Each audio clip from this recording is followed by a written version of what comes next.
Hi everyone, welcome back to another Victo Burr video. In today's video, I wanted to talk to you about my experience running a Victorian book club, aka literary parlor, as we have been calling it. Around spring of last year, I was thinking about ways that I could meet Victorian literature lovers in real life because I love having a booktube, but I was also hoping to have some in-person discussions I could have about Victorian literature. And so I just Googled Philadelphia Victorian and I happened upon the Ebenezer Maxwell mansion, and I will show you what this beautiful mansion looks like. So we just finished up book club and I wanted to show you some of the Ebenezer Maxwell mansion. We had a great discussion about The Widow Barnaby by Frances Trollope, and I will show you the fancy new bathroom they've put in. And this is wallpaper. It's hand-blocked Victorian Gothic wallpaper, and it's exclusive to the Maxwell mansion.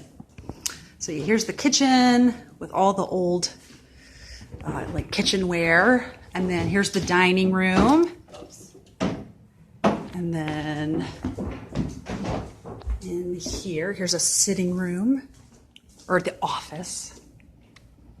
And I know you'll all appreciate all the old books. And then I will show you where we discuss our books every month. This is such a treat to get to discuss in here. There's the clock. Look at this old piano. When we had our Christmas party, my friends came and played Christmas carols on this very piano. Yes. And I love the old couches. It says, "Kindly do not repose." So yes, this is just such a cool opportunity. And then Diane, who runs the book club with me, showed me. She ordered this bind up of Wagner the Werewolf. This was a penny dreadful that was published, I can't remember what year, but definitely Victorian era. And next month, we're going to read aloud little bits out of this. I mean, it's ginormous. It went for years, I think. But we got this bind up and we're just going to go around reading it. It's going to be so fun. So I messaged the director, Diane, and asked her if she would be interested in having a Victorian literature book club. She emailed me back really shortly and said it was something she had always been interested in, and could I come to meet with her at the mansion. And as I was walking up to the mansion, I felt like I was walking onto a movie set. It was just such a cool experience, and everything in the mansion is so authentic. It really did feel like a movie set.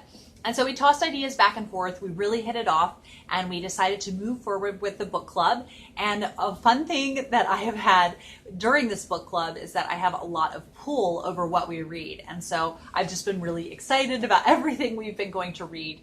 And the very first book that I picked was Desperate Remedies by Thomas Hardy. And Diane had her graphic designer make up this poster. And she referred to me as a 19th century bibliophile because I don't have a degree in English literature, but it is a major hobby of mine. And I loved this poster that she had. The very first book club, there were a lot of people there. And my idea that I had for a discussion was to write down different discussion questions about Desperate Remedies and pass the discussion questions around, and people could read the discussion questions. But I found that actually having a more organic discussion works really well. Nobody wanted to use the discussion cards. I think they felt kind of put on the spot. So I tossed the discussion cards for the next one. But people were really interested in Desperate Remedies. I don't know how many people loved it, but it made for a great discussion video. Unfortunately, the farther I get from Desperate Remedies and the more Thomas Hardy I read, the lower and lower it gets ranked. One reason being that I feel that the story feels pretty disjointed, that Thomas Hardy wasn't sure exactly what he wanted to do with the story. And secondly, that the characterization really takes a hit in his strivings to have this really kind of invigorating sensation type novel. But it was definitely really good fodder for conversation. And I also handed out a survey to book club attendees that time, kind of asking about the types of Victorian literature they would like to read, if they'd like to have a theme, how often they would like to discuss books. And that was really helpful information to have. And from that, I decided that we would only discuss a book every other month. And then the months in between, we would have some kind of special activity. But we did meet the next month. Picked The Picture of Dorian Gray by Oscar Wilde. It's a very short book, and so we felt that it was easy to get through in a month. This was a really fun discussion, and I just kind of had the idea that time that we would go around. We were all sitting in a circle, and why didn't we go around in a circle and give one observation or a quote that you liked or a question that you had about it. And this gave people time to prepare something to say, and then other people were able to kind of interject, and the discussion really flowed from that. It was a really fun book to discuss because about half the group really hated the book and half the group really liked it. In addition to that, there was an Oscar Wilde group that sort of, I'm not sure where they meet all the time, but they heard about our discussion and they wanted to come. So several members of that group came and have attended several of the meetings after that. That was really fun. Then in October, so last year's Victo Burr, I had a really fun event that was so cool that it happened during Victo Burr. And the idea came to me, and Diane really liked it, that we would read ghost stories aloud. This was a really fun event. We had a lot of people who attended because I think people love the idea of reading ghost stories in the month of October in honor of Halloween. So we did limit the stories. You were supposed to read around a 10-minute story. People did typically have to abridge their stories, but that's okay because they still, the stories, you know, since they're short stories, they fit for that amount of time. I read The Phantom Coach by Amelia B. Edwards. I love that story now. It's such an excellent ghost story, and the pacing, everything, the writing is just superb. So I really enjoyed reading that, and I will show you the little program that Diane had put together. I love how this looks. So we had somebody read An Account of Some Strange Disturbances in Ongar Street by Sheridan Le Fanu. The Phantom Coach by Amelia B. Edwards I read. The Dance Macabre by Camille Saint-Saëns. And then The Open Window by H.H. Munro. Lost Hearts by M.R. James. The Cask of Amontillado by Edgar Allan Poe. And The Old House in Vauxhall Walk by Charlotte Riddell. This was a super fun event, and we are going to be doing it again this year. I can't wait. And then the next month was the month after Victo Burr, and during Victo Burr, I read the book club month for November, and that was Deerbrook by Harriet Martineau. This was a really lovely discussion, and in this book club, there was what has started to become like the core people that attend book club. We had a really nice discussion. There was some like really polite disagreements about aspects of the plot or characters, and it just made for great, really affable discussion. The next month was December, and we had a Christmas party. This was a lot of fun. We had a mixture of a few things. One is that my friends who are really talented musicians came and played on the antique piano. They did Christmas carols, and we had a lot of fun singing. We had little carol booklets, and we took requests. And also, in addition to that, I read aloud Anthony Trollope's Christmas at Thompson Hall. I did have to abridge it some because the full story, I think, takes about 3 hours to be read aloud. But I read that one out loud, and it's a really humorous story. I do have a bit of a theater background. I did some theater in high school and some in college, and so it was fun to kind of scratch that itch, and people did laugh a lot. It's just a really great story for a crowd to hear out loud. And then we did sing a few more carols, and then we had some wassail, and I made a 12th night cake, which is something that in the Victorian era they really loved. There was some candied orange peel in it, and it was a really, really fun event. Then in January, we discussed The Big Bow Mystery by Israel Zangwill. Unfortunately, this mystery is kind of everything that I dislike about older mysteries, where there's almost zero characterization. This was a locked door mystery, so there was so much fact dumping and fact discussion ad nauseum, or info dumping, I guess is the typical expression, but it was just so tiring. I actually DNF'd this book. There are people who periodically have attended the book club and have not finished the book, and we just still welcome them to come. So I'm like, this is going to be the one that I will DNF. But other people really liked it. I think actually every single other person who came liked it, and they like kind of the older mysteries. Next on the list is we did a Lovelorn Literary Parlor where we read aloud stories of love lost or unrequited love. So here's the little program that Diane had made. And so Nellie, I Am Heathcliff, which is the passage from Wuthering Heights. So that is definitely love gone wrong. And then The Cold Embrace by Mary Elizabeth Braddon was the story that I read. The Wife of His Youth by Charles Chestnut. That was an excellent story written by an American author. A Short Walk of Emerson by way of Hannibal. It was a few selections, and then selections from Leaves of Grass by Walt Whitman, a selection from Salome by Oscar Wilde, a selection from Orlando by Virginia Woolf, which isn't a Victorian novel, but there's some Victorian aspects, so the reader wanted to read that one. And that was fun, but I think the theming wasn't quite as fun as the Victorian ghost stories, reading those aloud. So we're doing a different thing for February of this year. But then we moved on into March and we discussed Dr. Wardle's School by Anthony Trollope. And this was an interesting discussion. I think the Trollope fans wished we had read either The Way We Live Now or a Barset novel, but since those were such recent ones that I had read, I wanted to pick something a little different. But for me, this was a really nice reading experience because I had been in a Victorian slump. There were several Victorian novels I had read in a row that had just really not hit home with me. And this kind of reset my Victorian reading in a really nice way. And it's a really short, fun, lighthearted Anthony Trollope. And the next one that we read was The Heart of Darkness by Joseph Conrad. This was one that we all kind of were like, this was not a fun read, but we're glad that we read it. We all felt pretty tired out emotionally after reading it. It did make for some really good discussion though. So I think we were all glad that we had read it. But then the next month we did something a lot more silly, and that was The Widow Barnaby by Frances Trollope. This is a really fun, frivolous Victorian novel, and I loved it. It was laugh out loud funny. And it is just about this woman who is a widow and kind of really her scheming and plotting to move her way up in society. And it's just so over the top and so funny. And so we were all very amused by it. And there are a couple sequels, and several people in the book club were very interested in continuing on with the sequels. Then an event that I was surprised at how fun this was, because the closer it got to it, I thought, oh, was this not a great idea? But I thought it would be really fun to read A Penny Dreadful aloud.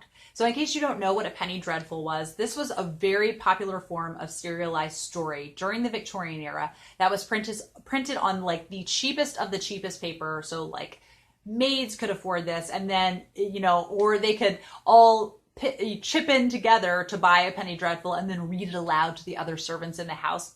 They're very pulpy, definitely sensation novel to the nth degree, but so much fun. So we all kind of started thinking oh boy, this is going to be a laugh. And it was a laugh. It was very dramatic and over the top. And I forgot to say that we read Wagner the Werewolf. This book starts out, and I cannot remember the main female's name, but she and her brother live with their father, who in the very beginning is on his deathbed. And when he's on his deathbed, he tells his son, this closet in my room that has never been unlocked ever in your sight? And the son says, yes, I know the closet. He goes, I'm giving you this key, but wait, I want you the morning of your wedding day, after you and your wife have been wed, which he doesn't, this is a hypothetical wife, he's not engaged or anything. Then after your wedding, I want you to go with your wife and unlock the closet together. And only then can you unlock the closet. So there's this big secret in the closet, and we were all hooked. We really wanted to know. That was just 2 episodes in. And so I think we read aloud for maybe as much as 2 hours. And like I said, we were all very surprised at how much we enjoyed it, how much we wanted to know what happened next. It is a big honkin' paperback, so you can buy it. It is in print, but it is really big. And I don't know if there's a nice ebook out there. You could look into it. If you want something really fun, I definitely recommend Wagner the Werewolf, even though I only read about 7 or 8 issues of it. And we were just all struck by how we don't really read aloud anymore. So these events with the Penny Dreadfuls or the reading short stories aloud have just been a real good reminder of what a delight either being read to or reading aloud can be. I mean, we all love audiobooks, but doing it with people in person, not listening to something recorded, can be really special. Then one of the most interesting discussions that we had was about Love and Mr. Lewisham by H.G. Wells. I selected this book after Katie from Books and Things really enjoyed it during last year's Victober. And I had a really interesting reading experience with this. I was expecting it to be a lot more romantic, but it was actually very heavy on social criticism. And it was a lot less frivolous than I was anticipating. But after going to the book club, I had rated it, I think, 3 stars, and I increased the rating to 4 stars because the people who come to this book club have so many good, poignant observations. And this book was really meaningful and it had a lot to say. Even if I didn't connect with the characters, it really did make you think, and I ended up being really impressed by it. So that was a particularly fun book to have to discuss in the book club. So the upcoming events that we have this month, we are yet again doing the Reading Aloud Victorian Ghost Stories. I cannot wait. We hosted in the evening. This year, I'm going to try to bring some Gothic music with me, and we are also going to have some candles lit.